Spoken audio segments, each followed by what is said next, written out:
Am I the asshole for telling my daughter she can't ruin her sister's tradition?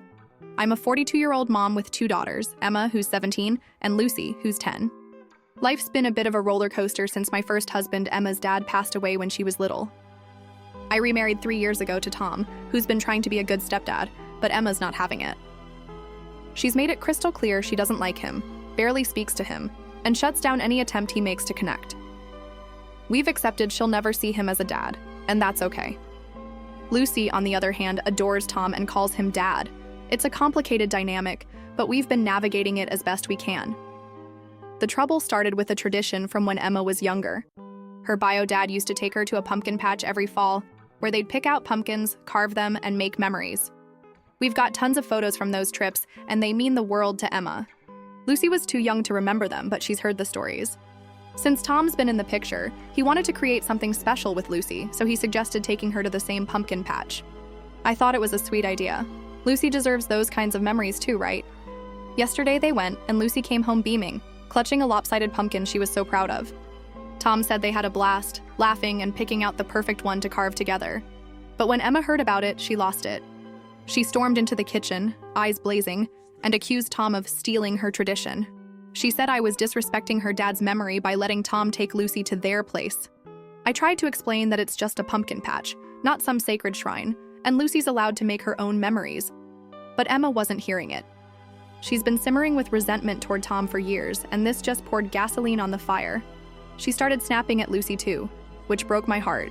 Lucy's just a kid who had a fun day out. I was exhausted. We've had this argument about Tom 100 times, and I'm tired of walking on eggshells. So, I snapped. Yeah, I get it, you hate him, I said. But your sister sees him as her dad and doesn't have these memories like you do. Are you really going to ruin this for her?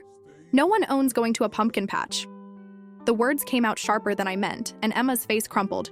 She called me an insensitive jerk and stormed off. Now she's barely speaking to me, and she's been short with Lucy, which isn't fair.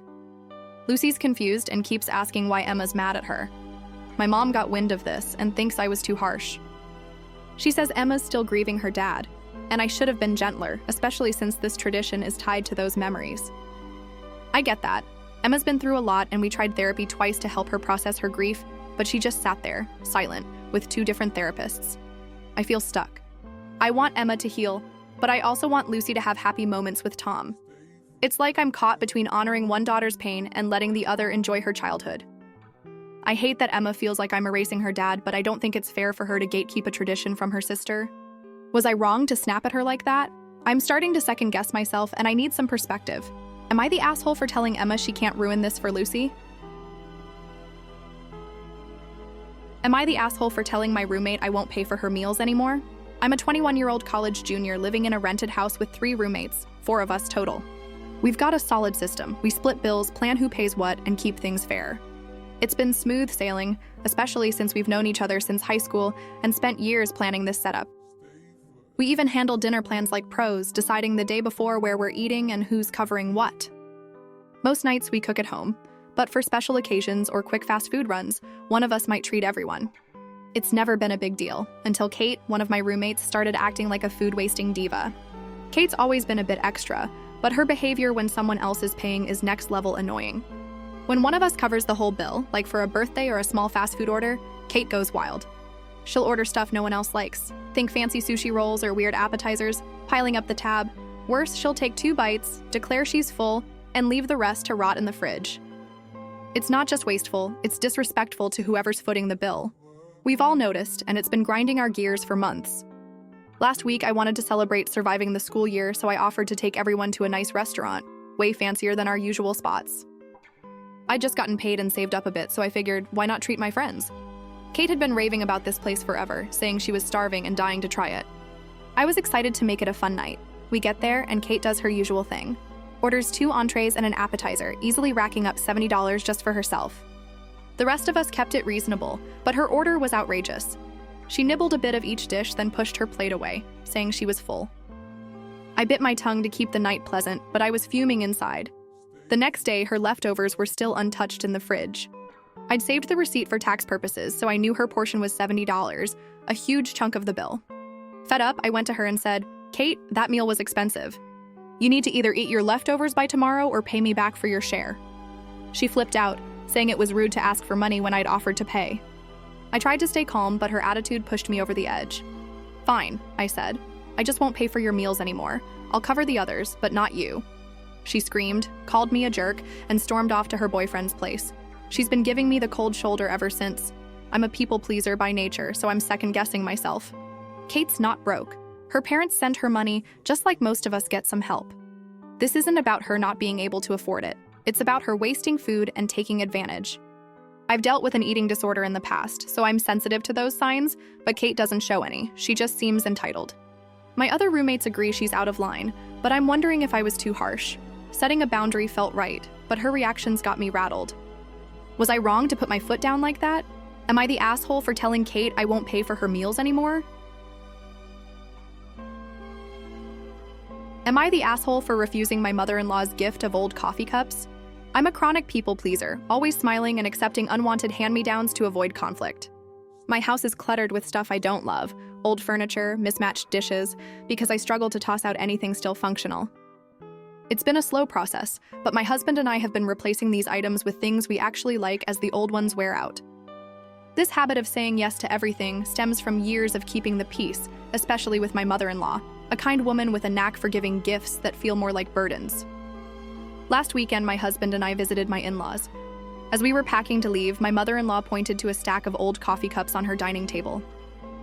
They were chipped, faded, and straight out of the 80s, definitely not my style. She insisted I take them, saying I didn't have enough cups for everyone when her family visited us last month. I politely declined, explaining we had plenty of cups. But she kept pushing, saying they were perfectly good, and I shouldn't be so picky. Normally, I'd cave, but something in me snapped. "No thanks," I said firmly. "I don't want old cups." She froze, clearly taken aback, and dropped it. I felt a mix of guilt and relief as we left, but I was proud for standing my ground. This wasn't the first time she's done this. A few months ago, she showed up at our house with a bag of snacks, chips, cookies, you name it. We're big snackers, so I was touched at first. Then I noticed everything was expired, some by over a year. I recognized a few items from her pantry and it hit me. She was offloading stuff she didn't want. Another time, for my birthday, she gave me a dusty old cookbook from her shelf. I don't even like cooking, and it felt like she didn't care enough to pick something I'd actually enjoy. These gifts always leave me feeling like an afterthought. My husband was just as annoyed about the cups and the expired snacks, so I know I'm not alone in this. But I haven't spoken to my mother-in-law since the cup incident a couple of weeks ago, and the silence is eating at me. I keep replaying the moment, wondering if I was too blunt. She's a caring person, but her insistence on unloading her clutter onto me feels thoughtless. I'm trying to declutter my life both physically and emotionally, and accepting those cups would have been another step backward. Still, I worry I hurt her feelings. Part of me feels liberated for saying no, but the people pleaser in me is screaming I was rude. Was I wrong to shut her down like that? Am I the asshole for refusing my mother-in-law's gift? Am I the asshole for telling my coworker her kids are none of my business? I'm in my 30s, single, and have been grinding at my job for nearly a year without a break. My company has a strict rule. Only 3 employees can take vacation at the same time. I planned ahead and booked my solo trip months ago, a much-needed escape to recharge. Everything was set: flights, hotel, the works. Then school holidays rolled around, and my coworker Sarah started panicking. She'd waited too long to request her vacation, and HR told her the only way she'd get time off was if someone with an approved slot swapped with her. Guess who she zeroed in on? Me, the only woman of the 3 with approved vacations. Sarah approached me at the office all smiles, explaining that her kids, ages 6 and 4, were so excited for a Disneyland trip. She'd already booked everything, she said, and just needed me to give up my slot. I told her no, explaining that my plans were locked in too. I didn't mention it was a solo trip. That's none of her business. But Sarah wouldn't let it go. She kept pushing, saying her kids would be so disappointed if they couldn't go. Every time I said no, she'd circle back with the same sob story about her kids' excitement, like it was my job to fix her poor planning. By the 4th or 5th time she brought it up, I was done. She cornered me at my desk, repeating how her kids would be heartbroken. I lost it. "Your kids being disappointed is none of my business," I said, louder than I meant to. Half the office heard, and Sarah's face turned beet red before she walked away. I felt a pang of guilt. She's a mom, and I know that's tough, but I was so fed up. I'd planned my trip meticulously, and I wasn't about to derail it because she dropped the ball. Later, a younger coworker, a 25-year-old guy who overheard everything, pulled me aside. He said he got where I was coming from, but thought I could have been gentler. "You don't know how hard it is for moms," he added, which stung. "I'm not heartless. I just don't think her kid's happiness is my responsibility. Sarah's been icy with me since, and the office vibe feels off. I keep wondering if I was too harsh or if I was right to stand my ground. I've worked hard, and this trip is my one chance to unwind. Should I have just bitten my tongue? Am I the asshole for telling Sarah her kids are none of my business? Am I the asshole for not checking on my ex when he nearly died? I'm a 35-year-old woman who recently ended things with my fiancé Mark, also 35, because of his relentless drinking. We'd been together for years, but his alcohol issues turned our life into a cycle of chaos, screaming, crying, and me cleaning up after him, sometimes literally, like getting him out of a urine-soaked bed. It was exhausting, and I hit my breaking point. We separated, but we stayed close, still seeing each other regularly. I cared about him, but I was done being his caretaker. A few weeks ago, Mark landed in the ER after a particularly bad bender. I took him there, stayed overnight, and brought him home the next morning. He said he wanted to chill solo, so I left, respecting his space. I texted him later to check in, but he didn't reply. That wasn't unusual. He'd often ghost when he was drinking, so I let it go, figuring he needed time. I was also just burnt out. I'd spent years begging him to get help, and I couldn't keep pouring from an empty cup. That night, around 10 p.m., his mom called me, frantic, asking me to check on him. She didn't have a key to his place, but I did. I'd just been woken up, and honestly, I was fed up. I told her I wasn't going over, assuming he was just drunk and ignoring us both. I was sick of the drama, the late-night crises, the endless worry. She ended up calling for a welfare check. When the police got there, they found Mark in bad shape, drunk and so sick he was rushed to the ICU. The doctor said he'd have died if they hadn't intervened. The hospital even got the police and county attorney involved to keep him from leaving against medical advice. He's been on a ventilator ever since. I didn't find out until days later because his mom was so mad she wouldn't talk to me. When I heard how close he came to dying, guilt hit me like a truck. If his mom hadn't called the cops, Mark might be gone, and I'd have been the one who didn't check on him. I feel awful, like I let someone I still care about down. But I also know I was at my limit, tired of carrying his addiction. His mom thinks I'm heartless, and part of me wonders if she's right. Was I wrong to assume he was just drunk and not go over? Am I the asshole for not checking on Mark when he nearly died?